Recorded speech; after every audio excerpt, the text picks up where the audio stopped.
I think they try to wait too long until they think they have everything together to publish, and therefore they lose the immediacy, which is one of the values of the web. And what would be better for them is to simply just take the leap and get started and publish a little bit at a time and increase their content as they go, instead of trying to put all the pieces of the puzzle together like they would in print and then send it to a printer. Just start publishing. Just publish one thing every day, and it doesn't have to be big, and that will get you going.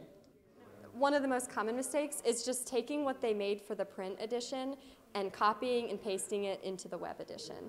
And people want to go to your website and get more than they got out of your regular newspaper. They want to see something that's different. And also, they don't want to see a big wall of text. You know, you guys know when you're online, everything on Facebook is like 2 or 3 sentences. Twitter's only 140 characters. It doesn't mean you have to write really short. It just means you have to employ some strategies to make that big wall of text look more enticing. I could give you a long list, but a lot of times it has to do with the immediacy and the ability to serve your readers and for them to connect with you mobily and to really see you as a true source of information all day long. That's good and bad. You just have to understand you've got more responsibility in that way.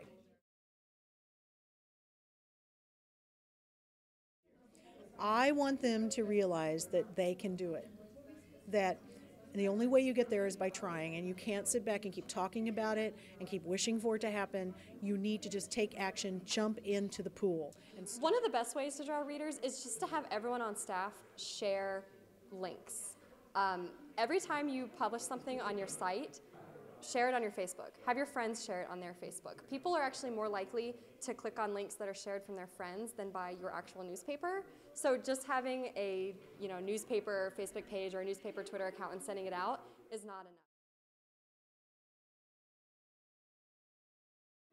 It's kind of a little upsetting almost. Really? Yeah, I like paper a lot more than I do internet, and I don't know, it's a little bit nerve-wracking that anything you put on the internet, anyone can see if they're good enough with computers. So that's a little bit unsettling.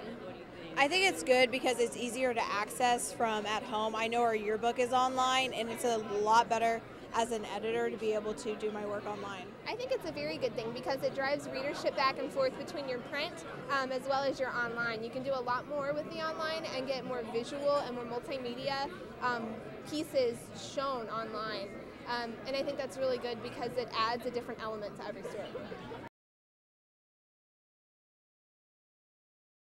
I learned a lot about actual journalism because I'm a photographer. So I learned a lot more about journalism. It was pretty interesting to learn it from that angle. We learned about a lot, like interview questions and how to make a better publication and stuff like that.